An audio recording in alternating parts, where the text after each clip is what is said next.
Hola, soy Mauro Hernández y voy a presentarles el tema cuarto de este temario de Historia Económica, titulado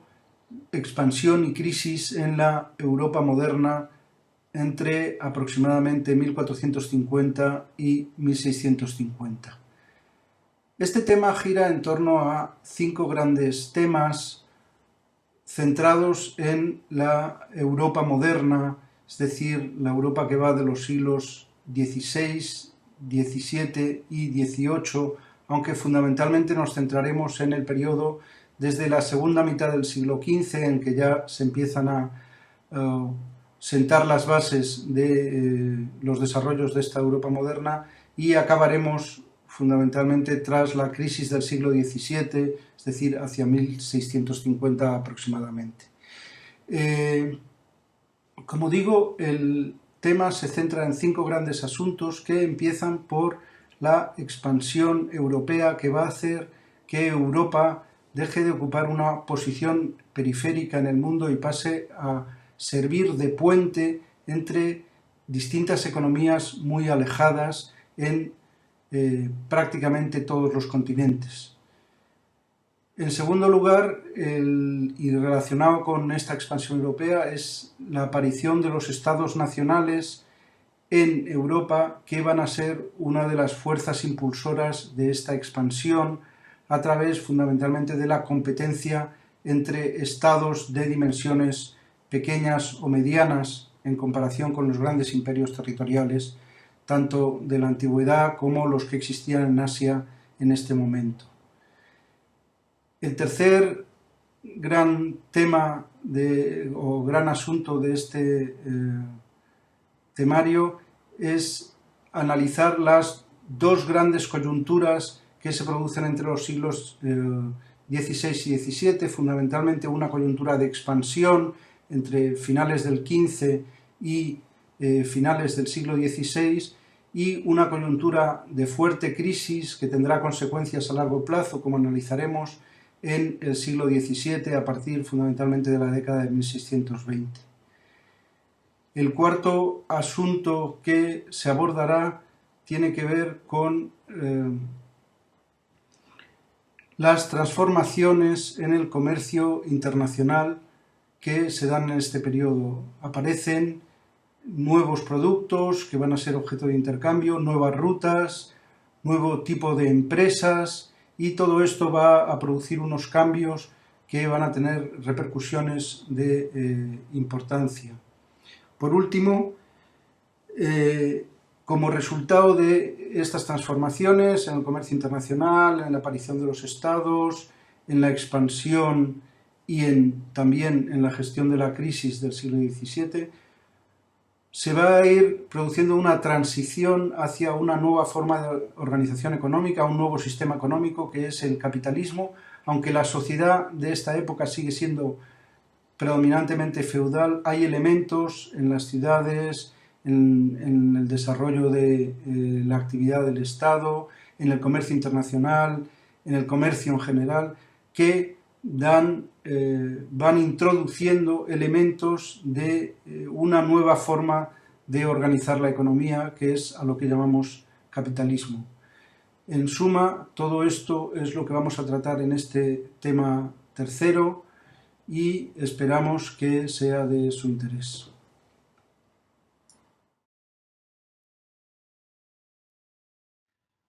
Una vez más, les invitamos, antes incluso de proceder al estudio del tema, a repasar los resultados de aprendizaje que figuran al principio de los materiales de cada uno de los temas, que detallan lo que pretendemos que el estudiante haya aprendido, fundamentalmente aprendido a hacer, una vez que concluya el estudio del tema. Estos objetivos básicamente lo que hacen es detallar los grandes temas que hemos explicado ya en la introducción. En primer lugar, describir las grandes transformaciones de Europa en este periodo. Por un lado, la expansión por el globo, ligado a ello la aparición de los estados nacionales,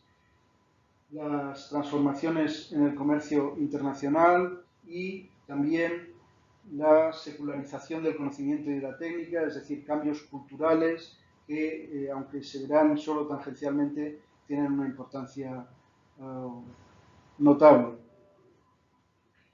Este primer objetivo se ve complementado por un análisis de la situación, de la comparación entre China y la India, fundamentalmente como grandes potencias asiáticas, y Europa, y explicar los flujos de mercancías y metales preciosos entre estas zonas y Europa a lo largo del periodo. El tercer punto se dedica a caracterizar la influencia de los estados nacionales en la economía a través de distintas vías y el cuarto, en concreto, estudia el mercantilismo, que definiremos como un conjunto de ideas y prácticas ligadas a la actuación, a la intervención del Estado en la economía en este periodo moderno. Los puntos quinto, sexto y séptimo se dedican al análisis de las coyunturas. El punto quinto a explicar la expansión de las economías fundamentalmente europeas en el siglo XV y identificar también los factores de la crisis del siglo XVII. El punto sexto a describir las distintas respuestas que a esta crisis se dan en distintos territorios europeos, que van a tener consecuencias a largo plazo y en este sentido se plantea el punto séptimo, que pretende identificar la orientación de las economías, de las distintas economías, especialmente el sector agrario, hacia los mercados como el factor clave en esta divergencia en el siglo XVII. El punto octavo se dedica a analizar los cambios en el comercio internacional y, por último, el punto noveno plantea la conveniencia de identificar a distintos autores con explicaciones diversas de los cambios en este periodo, desde Karl Marx y el ascenso del capitalismo, y también la aparición del Estado moderno, hasta Max Weber o Douglas North, en distintas explicaciones que se irán desgranando a lo largo del temario. De nuevo, si examinamos los contenidos del tema, resumidos en el índice, podemos ver cómo se van desarrollando estos distintos asuntos a lo largo de la explicación del manual. En primer lugar, una introducción que habla de la situación, el cambio que en la época moderna se da de un mundo multifocal, multipolar, en la cual hay distintas economías básicamente separadas y el área económica más integrada se sitúa en torno a Asia, a un mundo que va a estar crecientemente unificado y en el cual Europa va a jugar un papel fundamental como intermediario comercial y también como potencia colonial. El punto segundo se dedica a explicar por qué este papel de Europa en el mundo y para ello recurrirá fundamentalmente al descenso de un nuevo tipo de organización política que es el Estado-Nación, el Estado nacional o el Estado moderno, que hunde sus raíces en las necesidades guerreras de estas organizaciones políticas en Europa y que tendrá como consecuencia también la aparición de rasgos capitalistas en la economía. El punto tercero del temario, armas y gérmenes en América y África, se dedica fundamentalmente a la expansión colonial de Europa por el mundo. El punto cuarto se dedica a la expansión del siglo XVI, comparando las situaciones de Asia e Europa, aunque se hará de nuevo más hincapié en la situación europea. El punto sexto el punto quinto está dedicado a la crisis del siglo XVII y cómo eso genera una evolución divergente, una evolución distinta en distintas economías europeas. El punto sexto se consagra al comercio de ultramar, su crecimiento y sus transformaciones. Y por último, el punto séptimo se centra en la transición al capitalismo, es decir, la aparición de rasgos de tipo capitalista en una sociedad que sigue siendo fundamentalmente feudal. De nuevo, también invitamos a repasar, casi antes también del estudio del tema, los conceptos básicos que figuran al final del mismo. Aquí se hace hincapié en el feudalismo, en la agricultura de subsistencia, el mercantilismo, el Verlag System. Todos estos son conceptos que sería bueno que al final del estudio del tema verificásemos que tenemos claro y que podemos explicar. Bien, vamos a entrar en la introducción del tema a la que hemos titulado Todos los mundos, el mundo, que, como hemos dicho, alude fundamentalmente al cambio de un mundo multipolar a un mundo económicamente cada vez más integrado. De hecho, hay algunos autores que hablan de primera globalización ya para este periodo de la época moderna. Nosotros preferimos reservarlo para un periodo muy posterior, en la segunda mitad del siglo XIX, pero hay que considerar que hay argumentos importantes a favor de esta idea de globalización en este periodo. El mundo cambia de eje, como podemos observar si comparamos los dos mapas, el mapa 3.6, que corresponde al tema anterior, cómo se articulan los grandes intercambios comerciales a finales del siglo XIII,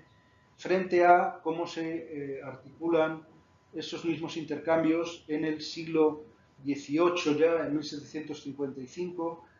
Como vemos, en el primer mapa es fundamentalmente el dominio de Asia y sus rutas comerciales, la mayoría de ellas terrestres, aunque también hay rutas marítimas, y cómo solo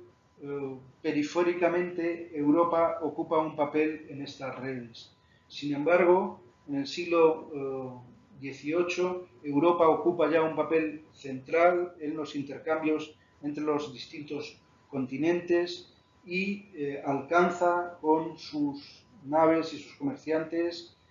y sus conquistadores también a América, a Asia, a Oceanía incluso, y cubre la totalidad del globo. En todo caso, es importante subrayar que fue un proceso largo y, insisto, a estas alturas ya deberían estar acostumbrados los cambios históricos que venimos explicando rara vez se producen de un día para otro. Un proceso largo, del cual iremos viendo algunos grandes hitos, y compatible también con el hecho de que todavía en el siglo XVIII Asia sigue siendo la potencia demográfica y económica del mundo. Es Europa aún, aunque tiene tasas de crecimiento importantes, y este dominio de los mares y del comercio mundial, sin embargo, sigue ocupando, si consideramos el gran cuadro en términos de PIB o de población, un lugar secundario con respecto a Asia. En todo caso, en la base de los cambios de este paso de una economía multipolar a una economía crecientemente integrada, se hallan algunas innovaciones técnicas, fundamentalmente en el ámbito de la navegación y de la guerra, dos aliados biológicos, como hemos tachado, uno, los gérmenes, que van a facilitar la conquista de determinados territorios, especialmente de América, a los europeos, y también los caballos que acompañaban a los conquistadores y que eran desconocidos en la América del Sur, y un fenómeno político de base de gran importancia, que es el nacimiento del Estado moderno, el Estado-nación, que solo se produce en Europa y que con otros factores contribuirá además a la transición al capitalismo. En primer lugar, hay que destacar que se trata de una época de crecimiento importante, pero que no hay ningún gran salto en términos de disponibilidad de energía, ni salto en el crecimiento demográfico, ni de innovaciones técnicas en los convertidores o en otras tecnologías básicas. Es decir, no estamos ante un periodo de salto económico como sería en la revolución del neolítico o la revolución industrial, sino fundamentalmente ante un periodo de crecimiento, en buena parte extensivo. Una parte de él tiene que ver con la especialización comercial, o sea, será un crecimiento de tipo smithiano, también tendrá efectos a escala mundial, pero no un gran salto económico como los que hemos subrayado en otros temas. No obstante, hay cambios importantes en el papel de Europa en el mundo. Va a actuar como intermediaria en algunos casos y como explotadora, es decir, como potencia colonial en otros, por distintos continentes, y estos cambios son visibles en el mapa 4.1, que compara la situación de 1500, en el que el alcance de los intercambios y de las exploraciones europeas todavía es limitado, con la situación de 1755, en que la red del comercio y de la expansión colonial europea cubre prácticamente todo el mundo. En todo caso, esto es compatible con el hecho de que Asia sigue siendo la locomotora económica del mundo. Podemos verlo en los datos del PIB mundial por continentes. Vemos que el peso de China y la India sigue siendo determinante y además se da la circunstancia de que Europa en este periodo como tal produce poco o nada que sea demandado por otros continentes. Por eso, en nuestra explicación de la expansión europea va a jugar un papel tan determinante la guerra y la aparición del Estado, es decir, la política, como factores explicativos de esta expansión. Como digo, Europa apenas produce nada que interese a otros continentes y, sin embargo, actúa como intermediario. Son los navíos europeos y los puertos europeos los que protagonizan los intercambios del comercio internacional. Sin embargo, el flujo de los metales preciosos acaba en Asia para saldar los déficits comerciales que Europa presenta con respecto a este continente.